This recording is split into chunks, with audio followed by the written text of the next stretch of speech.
నమస్తే. ఇస్రో సైంటిస్టులు గడిచిన కొద్ది నెలల్లోనే సుమారుగా 100 నుంచి 120 మంది సైంటిస్టులు రాజీనామా చేసినట్టుగా మనకి రిపోర్ట్లు వస్తున్నాయి. మరి ఇంతమంది సైంటిస్టులు ఒకేసారి ఎందుకు రాజీనామాలు చేస్తున్నారు? కొంతమంది వాలంటరీ రిటైర్మెంట్ తీసుకుంటున్నారు, మరికొంతమంది రాజీనామా చేస్తున్నారు. మరి ఈ ప్రభావం ఎలా ఉండబోతుంది? రాబోయే గగన్యాన్ కానీ చాలా ప్రతిష్టాత్మకమైనటువంటి ప్రాజెక్టులు చాలా ఉన్నాయి. మరి ఈ ప్రాజెక్టుల పైన మరింత ఆలస్యం అవుతాయా? వీళ్ళని మళ్ళీ వెనక్కి తిరిగి తెప్పించేటువంటి ప్రయత్నం ఇస్రో ఏమైనా చేస్తుందా? ఇప్పటికీ కేంద్ర ప్రభుత్వం రంగంలోకి దిగింది. కేవలం ఇస్రో డైరెక్టర్ సంతకం చేసినంత మాత్రాన వాళ్ళు రాజీనామా ఆమోదించినట్టు కాదు. ఇక నుంచి కూడా పద్ధతులు మారుతున్నాయని చెప్పి ఇప్పటికీ కేంద్ర ప్రభుత్వం రంగంలోకి దిగింది. అసలు ఎందుకు ఇంతమంది రాజీనామా చేస్తున్నారు? ఇందులో దిద్దుబాటు చర్యలు ఏమైనా ఉన్నాయా? ఇస్రో తప్పిదాలు ఏమైనా ఉన్నాయా? కరెక్ట్గానే హ్యాండిల్ చేస్తుందా? అసలు ఏం జరుగుతోంది ఇస్రోలో? Let's talk. నాతో జాయిన్ అవుతున్నారు అంతర్జాతీయ వ్యవహారాల విశ్లేషకులు, నిపుణుడు మామిడి గిరిధర్ గారు. గిరిధర్ గారు నమస్తే. నమస్తే రాజు గారు. నమస్తే. ఇంతమంది అంటే నేను ఎప్పుడు చూడలేదు. ఒక 5 మందో 10 మందో రాజీనామా చేయడం అంటే ఓకే, కానీ కొద్ది నెలల్లోనే ఒక 120 మందో 100కు పైగా సైంటిస్టులు, అదిలోనూ ఎక్స్పీరియన్స్డ్ చాలా అనుభవం కలిగినటువంటి శాస్త్రవేత్తలు ఇస్రోకి గుడ్ బై చెప్పేసి వెళ్ళిపోతున్నారంటే ఏంటి అసలు రీజన్? కారణం ఏంటై ఉంటుంది? ఏమై ఉంటుంది? దీనికి చాలా కారణాలు ఉన్నాయండి. మొట్టమొదటిది, మనకు గత 3-4 సంవత్సరాల క్రితం భారత ప్రభుత్వం ఎప్పుడైతే స్పేస్ రంగాన్ని ప్రైవేట్ రంగ సంస్థలకు ఓపెన్ చేశారో, దాని తర్వాత చాలా పెట్టుబడులు వచ్చినాయి మన దేశంలో. వెంచర్ క్యాపిటల్ వచ్చింది. చాలా ఎన్నో కంపెనీలు స్టార్ట్ అయినాయి ఇక్కడ. ఇన్ఫాక్ట్ ఈ వారంలో మొట్టమొదటిది ప్రైవేట్ రాకెట్ మనకు శ్రీహరికోట నుంచి ప్రయోగించబడుతోంది. అది మనకు స్కై కూల్ అన్నటువంటి ఒక కంపెనీ, స్కై రూట్ అన్నటువంటి కంపెనీ వాళ్ళు ఫైర్ చేస్తున్నారు. అలాగే అగ్ని కూల్ అని ఇటువంటి చాలా మనం చూస్తే కనుక స్టార్ట్అప్ కంపెనీలు వచ్చినాయి. దాంతో ఇస్రో నుంచి వాళ్ళకి మంచి జీతాలు ఇవ్వడము, మంచి ఆఫర్లు ఇవ్వడము, దాంతో వాళ్ళు ఇక్కడి నుంచి వెళ్ళిపోవడం అన్నది చూస్తున్నాము. ఎస్పెషల్లీ మనకు లో అండ్ మిడిల్ లెవెల్ ఉన్నటువంటి ఎంప్లాయీస్ ఎవరున్నారో వాళ్ళకు చాలా అట్రాక్టివ్ అని వెళ్ళిపోతారు. ఈరోజు కొత్త విషయం ఏం కాదు. గతంలో కూడా మనకు ప్రభుత్వ రంగ సంస్థలు మాత్రమే ఉన్న రోజుల్లో ఉద్యోగ అవకాశాలు అక్కడ మాత్రమే ఉండేవి. ఫర్ ఇన్స్టెన్స్ బిహెచ్ఎల్ తీసుకున్నాం, భారత్ హెవీ ఎలక్ట్రికల్స్ లిమిటెడ్. మన దేశంలో ఎలక్ట్రికల్ ఎక్విప్మెంట్ తయారు చేసేటువంటి ఏకైక సంస్థ బిహెచ్ఎల్ ఉండేది అప్పట్లో. మనకు టర్బైన్స్ కానీ, మనకు కెపాసిటర్స్ కానీ, మనకు ట్రాన్స్మిటర్స్ కానీ, లేదా మనకు స్విచ్ గేర్స్ కానీ, ఇవన్నీ కూడా వాళ్ళే తయారు చేశారు. ఎప్పుడైతే ప్రైవేట్ రంగ సంస్థ దానికి పర్మిషన్ ఇచ్చిందో ప్రభుత్వము, అప్పుడు మనకు సీమెన్స్, జీఈ ఇలా చాలా ఎన్నో కంపెనీలు వచ్చినాయి మన దేశంలో. మరి వాళ్ళకు టాలెంట్ కావాలంటే ఎక్కడి నుంచి వస్తారు? వాళ్ళు బిహెచ్ఎల్ నుంచే వెళ్ళి. అప్పుడు బిహెచ్ఎల్ నుంచి చాలా మంది రిజైన్ చేశారు, వాలంటీర్ రిటైర్మెంట్ తీసుకున్నారు. పెద్ద సంఖ్యలో అక్కడి నుంచి వెళ్ళిపోయారు. అదే ఈ రోజు మనం ఇస్రోలో కూడా చూస్తున్నాం. స్పేస్ రంగంలో కూడా ఇటువంటి యొక్క మార్పులను మనం చూస్తున్నాం. కాబట్టి ఒక విధంగా చూస్తే కానీ దీనికి మనం పెద్దగా వరి అవ్వాల్సింది లేదు. ఎందుకంటే ఈ టాలెంట్ మన దేశంలోనే పబ్లిక్ రంగ సంస్థ అయినటువంటి ఇస్రో నుంచి ప్రైవేట్ రంగ సంస్థలో వెళ్తుంది. ఇన్ఫాక్ట్ మాజీ ఇస్రో చైర్మన్ ఎస్ సోమనాథ్ కూడా రీసెంట్ గా ఆయన అగ్నికూల్ అన్నటువంటి ఒక ప్రైవేట్ రంగ సంస్థలో చేరారు. కాబట్టి ఇది నార్మల్ న్యాచురల్ ట్రాన్సిషన్. ఇది ఒకటి. రెండవది మనం చూస్తే కనుక ఇంకొక సమస్య మనకి ఏముందంటే, ఇస్రో అన్నది మన స్పేస్ డిపార్ట్మెంట్ అనుసంధానమైంది. కేంద్ర ప్రభుత్వంలో ఉన్నటువంటి స్పేస్ డిపార్ట్మెంట్ అనుసంధానం. కాబట్టి దీనిని కూడా ఒక ప్రభుత్వ రంగ సంస్థలో లానో, లేదా ప్రభుత్వ రంగ సంస్థ కూడా కాదు, ప్రభుత్వంలో ఒక డిపార్ట్మెంట్ గా దీన్ని ట్రీట్ చేయడం మొదలుపెట్టారు. వీళ్ళకి ఇచ్చే జీతభత్యాలు కానీ, లేదా వీళ్ళకి వచ్చేటువంటి వెసులుబాట్లు కానీ, వీళ్ళకి ఉన్నటువంటి పర్క్స్ కానీ, ఇవన్నీ కూడాను ఏదో మామూలుగా మనకు గవర్నమెంట్ ఆఫీసులో ఉన్నటువంటి ఆఫీసర్లకు ఎటువంటి జీతాలు ఇస్తారో దాని సిస్టంలోనే ఇది కూడా నడుస్తుంది. ఫర్ ఇన్స్టెన్స్ ఐఏఎస్ ఆఫీసర్ కంటే ఎక్కువ జీతాలు ఎవరికి ఇవ్వడానికి వీళ్ళు. కాబట్టి వీళ్ళు ఐఏఎస్ ఆఫీసర్లు కాదు. అందుకని వీళ్ళ జీతాలు వాళ్ళకంటే తక్కువ లేదా వాళ్ళకి సరి సమానంగానే ఉంటాయి. కాకపోతే ప్రపంచంలో ఎన్నో మనకు ఈ స్పేస్ కంపెనీలు ఏవైతే ఉన్నాయో వీళ్ళకి వస్తున్న జీతాల కంటే కనుక ఎన్నో రెట్లు ఎక్కువ ఇవ్వడానికి సిద్ధపడుతుంది. ఎందుకంటే మన దగ్గర ఉన్నటువంటి టాలెంట్ ఇంత అంత కాదు. క్రయోజెనిక్ ఇంజిన్ టెక్నాలజీ మనం మాస్టర్ చేయగలిగాం. అలాగే మనం ప్రపంచంలోనే చంద్రుడి మీద దక్షిణ సౌత్ పోల్ కి వెళ్ళి అక్కడ ఫస్ట్ సక్సెస్ఫుల్ గా ల్యాండ్ అయినటువంటి మొట్టమొదటి స్టోరీ మనదే. అలాగే మనం ఈవెన్ మంగళయాన్ కూడా ఫస్ట్ అటెంప్ట్ లోనే మనం దాన్ని ఇండక్ట్ చేయగలిగాం. మనకు మంగళయాన్ మనకు మార్స్ చుట్టూ మనం తిప్పగలిగాం. అలాగే మనం ఆదిత్యయాన్ పెట్టాం మనం. నల్ పాయింట్ ఏదైతే మన మన భూమికి ఉన్నటువంటి మ్యాగ్నెటిక్ ఫీల్డ్, సూర్యుడి నుంచి వస్తున్న మ్యాగ్నెటిక్ ఫీల్డ్ రెండింటి మధ్యలో ఒక నల్ పాయింట్ ఉంటుంది. అక్కడికి వెళ్ళి మనం ఒక శాటిలైట్ ని పెట్టి సూర్యుడిని 24 గంటలు మనం రికార్డ్ చేసేటువంటి ఒక పెద్ద సక్సెస్ స్టోరీ మన దగ్గర ఉండదు. కాబట్టి ఇన్ని సక్సెస్ స్టోరీస్ ఉన్నటువంటి బాగా నైపుణ్యత ఉండి బాగా అనుభవం ఉన్నటువంటి సబ్జెక్ట్ మీద పట్టు ఉన్నటువంటి వాళ్ళు తప్పకుండా వాళ్ళు ఎంత జీతం ఇచ్చినా సరిపోదు, తక్కువే అన్నటువంటి ఒక పరిస్థితి మనకు ప్రైవేట్ రంగ సంస్థల్లో ఉంది. వాళ్ళకి పెట్టుబడులు వస్తున్నాయి, వాళ్ళు రిజల్ట్స్ చూపించారు, ఇంకా చాలా శాటిలైట్స్ పంపించాలి, చాలా ఎక్స్పెరిమెంట్స్ చేయాలి. కాబట్టి వాళ్ళకు టాలెంట్ కావాలి. ఎక్కడి నుంచి వస్తుంది? ఫస్ట్ ఇక్కడి నుంచే వస్తుంది. రెండు, ఈ యొక్క మనకు ఉద్యోగ అవకాశాలు పెరిగిన తర్వాత ఇంజనీరింగ్ కాలేజెస్ లో మనకు ఏరోస్పేస్ కి సంబంధించి ఇంకా దానిలో కనుక సబ్జెక్ట్స్ వచ్చి చాలా మంది విద్యార్థులు బయటకు వస్తే పైప్ లైన్ బాగా ఉంటుంది. పైప్ లైన్ బాగా ఉన్నప్పుడు అప్పుడు బహుశా మనకి ప్రైవేట్ రంగ సంస్థలు మెల్లిమెల్లిగా ఒక 5-6 సంవత్సరాలు 10 సంవత్సరాల్లో మెల్లిగా ఆ టాలెంట్ పూల్ అనేది అక్కడి నుంచి తీసుకునేటువంటి అవకాశాలు. కానీ అంతవరకు వాళ్ళు ఇస్రో నుంచే తీసుకోవాలి. ఇస్రో దగ్గరే అటువంటి టాలెంట్. కాబట్టి ఇది రెండవ మేజర్ ఇష్యూ. మూడవది నేను ఇందాక చెప్పినట్టు వాళ్ళ ప్రభుత్వ రంగ సంస్థలాగానే వాళ్ళు ప్రవర్తిస్తున్నారు కాబట్టి ఆ ప్రోటోకాల్స్, బ్యూరోక్రసీ దాన్ని గతంలో మనకు ఉన్నటువంటి కస్తూరి రంగన్ గారు కావచ్చు, సోమనాథ్ గారు కావచ్చు, ఇటువంటి వాళ్ళందరూ పాత ఉన్నటువంటి వాళ్ళు దాన్ని గౌరవించేవాళ్ళు. దాన్ని వాళ్ళు సంపాదనగా చూసుకోలేదు, ఒక బాధ్యతగా చూసుకున్నారు. వాళ్ళకి వచ్చినటువంటి ఒక మహత్తరమైనటువంటి అవకాశంగా చూశారు. కాబట్టి జీతాన్ని పెద్దగా పట్టించుకోలేదు వాళ్ళు. దేశకి సేవ చేయాలి, ఈ యొక్క రంగంలో మనం ప్రపంచంలో ఒక విధమైనటువంటి స్థానం సంపాదించుకోవాలి అని ఒక దృక్పథంతో వాళ్ళందరూ పనిచేస్తారు. ఇప్పుడు అలాగా వస్తున్నటువంటి పిల్లలకి ఆపర్చునిటీ చూస్తున్నారు. ఎక్కడ ఆపర్చునిటీ అక్కడ వెళ్ళడానికి. కాబట్టి ప్రభుత్వం కూడా దీన్ని మళ్ళీ పునరాలోచించాలి, పునర్సమీక్ష చేసుకోవాలి. దీన్ని ఇస్రోని ఒక ప్రభుత్వ డిపార్ట్మెంట్ గా దీన్ని కనుక ఇలాగే కొనసాగిస్తే కనుక రాబోయే రోజుల్లో ఇక్కడ చాలా మంది ఇక్కడి నుంచి వెళ్ళిపోయేటువంటి అవకాశాలు ఎక్కువ కనిపిస్తుంది. కాబట్టి దీన్ని కూడా పారదర్శకంగా ఒక కార్పొరేటైజ్ చేసి దీంట్లో వాళ్ళ యొక్క అంటే టాలెంట్ కి సంబంధించి వాళ్ళకు ఉన్నటువంటి నైపుణ్యత, వాళ్ళకు ఉన్నటువంటి అనుభవం దృష్ట్యా ప్రపంచంలో అటువంటి వ్యక్తికి ఎంత జీతం ఇస్తుందో, ప్రపంచంలో మిగతా స్పేస్ ఏజెన్సీస్ ఎంత జీతాలు ఇస్తున్నాయో కనీసం అంటే దానికి దగ్గరగా వీళ్ళకి జీతాలు ఇవ్వడం అనేది అలవరుచుకోవాలి. ప్రభుత్వంలో ఉన్నటువంటి ఐఏఎస్ అధికారులు, సెక్రటరీలు వీళ్ళతో సరిసమానంగా పోల్చి వీళ్ళకి జీతాలు ఇవ్వడం అన్నది ఎంతో కాలం ఇస్రోని బతికించలేదు. కాబట్టి ప్రభుత్వంలో ఈ మౌలికమైనటువంటి మార్పు తీసుకురావాలి. మార్పు తీసుకొచ్చి దీనిని ఒక టాలెంట్ పూల్ కింద ఎప్పుడైతే భావించడం మొదలు పెడతామో అప్పుడు టాలెంట్ ని మనం రిటైన్ చేయాలి. టాలెంట్ గా చూడకుండా ఇది ఒక ప్రభుత్వ డిపార్ట్మెంట్ గా చూస్తే కనుక ఎక్కువ కాలం ఇస్రోలో టాలెంట్ ఉండరు, వెళ్ళిపోతారు. దీనికి మనం ప్యారల్ గా చూసాం. మా ఇస్రో కంటే ముందరే స్టార్ట్ అయినటువంటి పాకిస్తానీ స్పేస్ ఏజెన్సీ ఉంది, సుపార్కో అని పిలుస్తారు. ఇస్రో స్టార్ట్ చేశారు.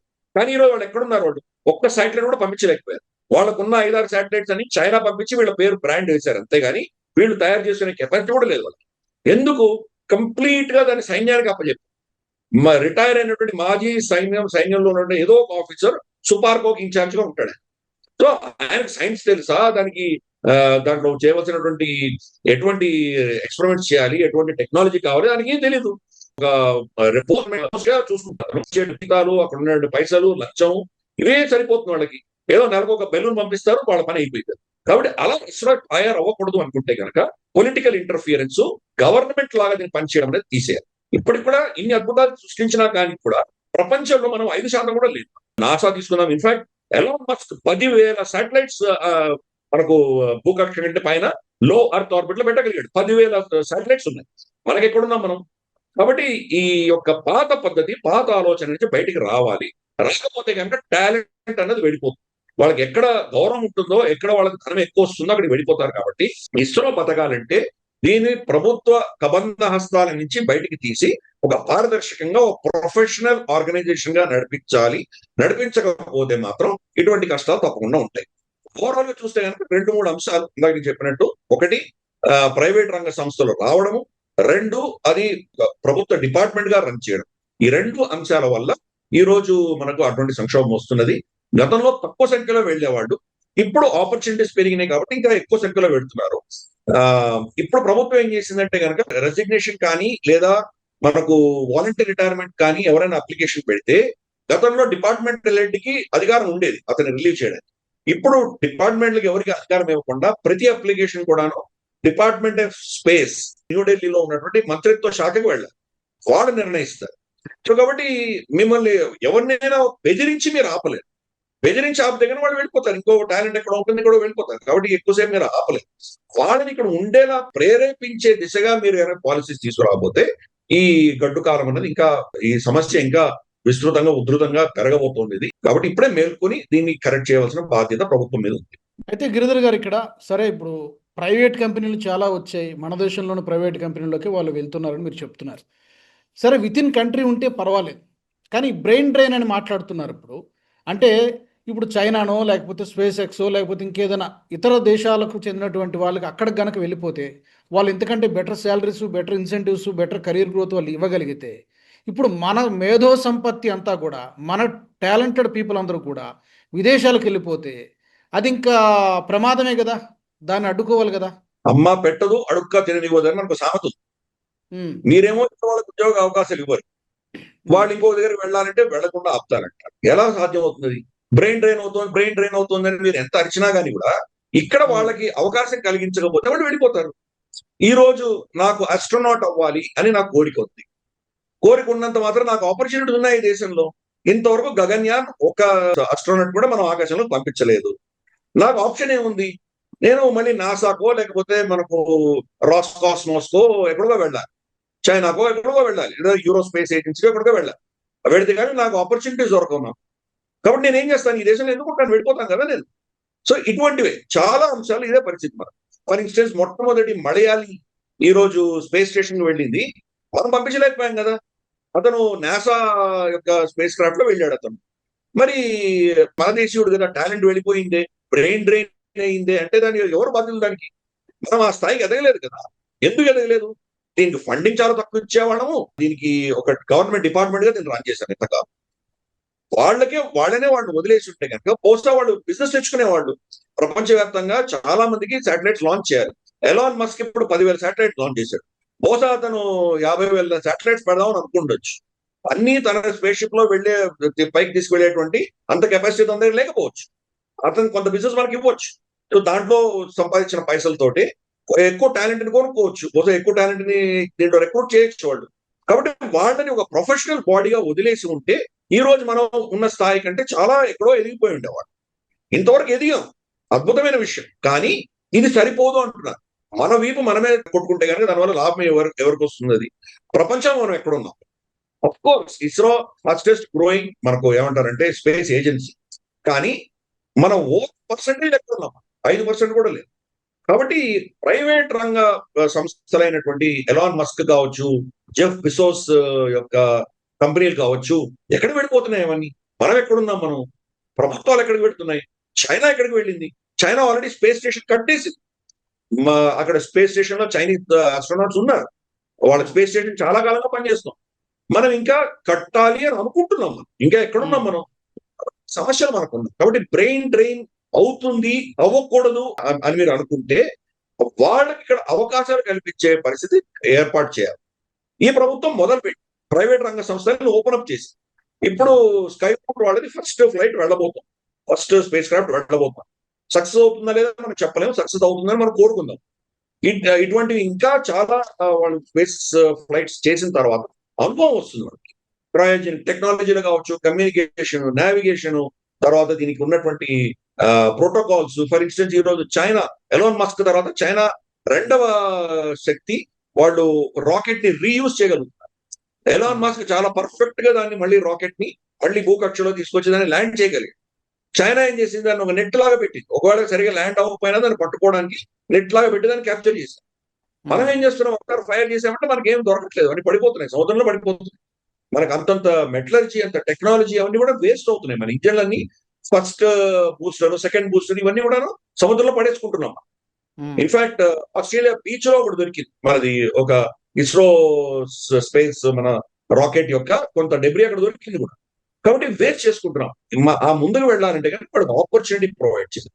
ఎప్పుడైతే భారతదేశంలో కూడా అటువంటి ఆపర్చునిటీస్ ఉన్నాయి అనుకుంటారో ఆటోమేటిక్ గా దేశాలు వెళ్ళడం ఇక్కడికే వస్తాయి. మన దగ్గర ఆపర్చునిటీ లేనప్పుడు టాలెంట్ ని ఆపడం చాలా కష్టం. భయంతో మీరు ఎవరిని ఆపలేదు. దాంట్లో మక్కువతోటి, దాని మీద ఇంట్రెస్ట్, వాళ్ళకి దాని మీద లాభాపేక్షతోటే మీరు ఆపలేదు. కాబట్టి ఆ లాభాపేక్ష రావాలంటే ప్రభుత్వ హస్తాల నుంచి దీన్ని బయటికి తీసుకువెళ్ళాలి. అప్పుడే మీరు brain drain okay. Finally sir, ఈ పరిస్థితికి ఎవరు అకౌంటబిలిటీ ఎవరిదని చెప్పాలి? ఇస్రో ఒక్కటేనా? బోత్ కేంద్రము అండ్ ఇస్రో కలిపి బాధ్యత తీసుకోవాలా? మళ్ళీ వాళ్ళు వెనక్కి తీసుకొచ్చే ప్రయత్నం ఏమైనా జరుగుతోందా? లేకపోతే ఇక మీదట అలా జరగకుండా చూసుకుంటామని అంటారా? ఎవరిని బ్లేమ్ చేయాలి మనం? ప్రభుత్వమే. ప్రభుత్వంలో ఉన్నటువంటి పాలసీలే ఏమీ మారలేదు కదా. 12 ఏళ్ళు ఈ ప్రభుత్వం వచ్చిన తర్వాత కూడా ఇస్రోకి సంబంధించినటువంటి ఏ మార్పులు రాలేదు. ఇస్రో ఇప్పుడు కూడా దానికి ఒక ప్రభుత్వ డిపార్ట్మెంట్ గా రన్ చేస్తుంటే కనుక ఇదే సమస్యలు వస్తాయి. డిఆర్డిఓలో కొన్ని మార్పులు వచ్చాయి. డిఆర్డిఓలో ఏం చేశారు వాళ్ళు? చాలా రీసెర్చ్ ని వాళ్ళు అవుట్ సోర్స్ చేశారు. పెద్ద పెద్ద డిఫెన్స్ కంపెనీలు ఉన్నాయి మనకి. అదానీ, అంబానీ, తర్వాత మనకు ఎల్ఎన్టీ, టాటాసు, మహీంద్రాజు, నైబు, ఇటువంటి కంపెనీస్ మన దేశంలో పనిచేస్తున్నాయి. వాళ్ళు outsource చేశారు చాలా మటుకు రీసెర్చ్. లేదా వీళ్ళు చేసిన రీసెర్చ్ వీళ్ళకి వచ్చినటువంటి ప్రోడక్ట్ ఏదైతే ఉందో దానిని మ్యానుఫ్యాక్చర్ చేయడానికి ప్రైవేట్ రంగ సంస్థలు ఇచ్చేసారు. For instance advanced multi combat aircraft AMCA project ని హెచ్ఏఎల్కి ఇవ్వలేదు. 3 ప్రైవేట్ కన్సార్టియమ్స్ కి ఇచ్చారు. ఆ 3 ప్రైవేట్ కన్సార్టియమ్స్ ప్రోటోటైప్ తీసుకొచ్చిన తర్వాత దానిని ఎవరు మ్యానుఫ్యాక్చర్ చేయాలి అన్నది కూడా ఓపెన్ బిడ్డింగ్ లో ఉంటుంది. హెచ్ఏఎల్ గెలవచ్చు, హెచ్ఏఎల్ గెలవకపోవచ్చు. ఫర్ ఇన్స్టెన్స్ రఫైల్ కి సంబంధించి హెచ్ఏఎల్ మన ఇండియన్ ఎయిర్ ఫోర్స్ కి వాళ్ళు అడిగినటువంటి ప్రోటోకాల్స్ వాళ్ళు ఇవ్వలేకపోయారు. వాళ్ళు ఏమన్నారంటే 95% ఆన్ ఎయిర్ కమిట్మెంట్ ఇవ్వగలరా అని అడిగారు. హెచ్ఏఎల్ మేము ఇవ్వమన్నారు.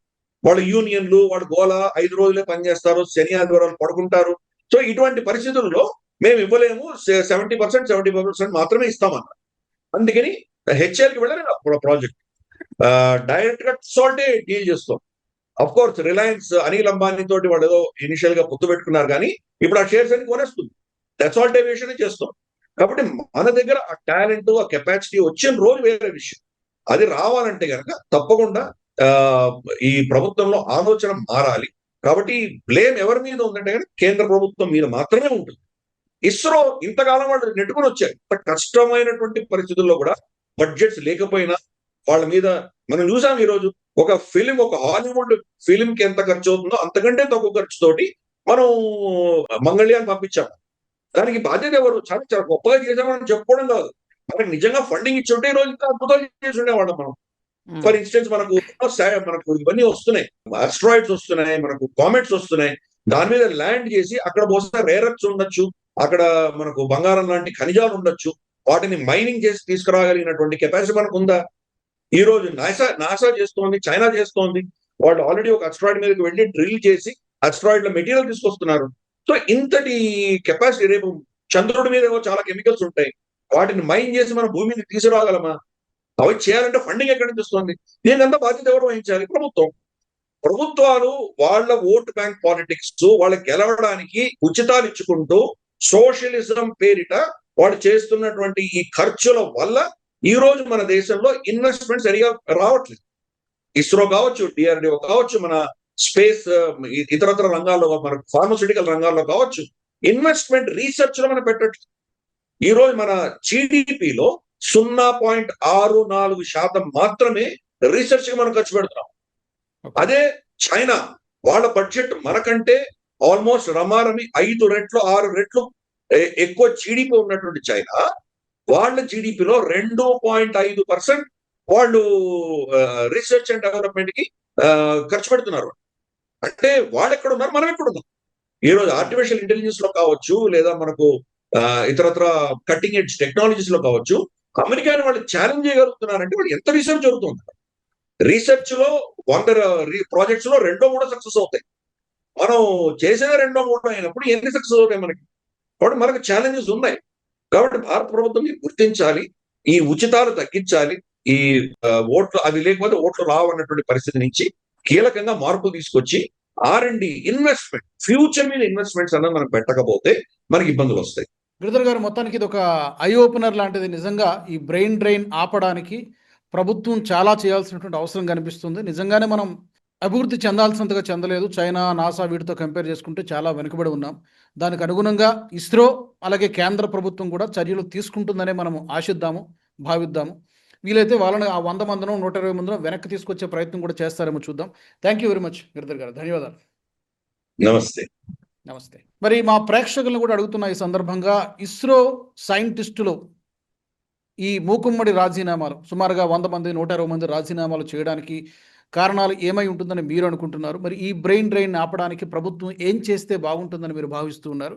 మీ అభిప్రాయాలను తప్పకుండా మీరు కామెంట్ సెక్షన్లో పెట్టండి. అలాగే మా ఛానల్ నుంచి ఇంకా ఎలాంటి టాపిక్స్ని మీరు కోరుకుంటున్నారో అది కూడా మీరు కామెంట్స్ ద్వారా మాకు తెలియజేయచ్చు. అలాగే వీడియో నచ్చినట్టయితే మీరు లైక్ చేయండి, షేర్ చేయండి, బెల్ బటన్ పైన క్లిక్ చేయండి.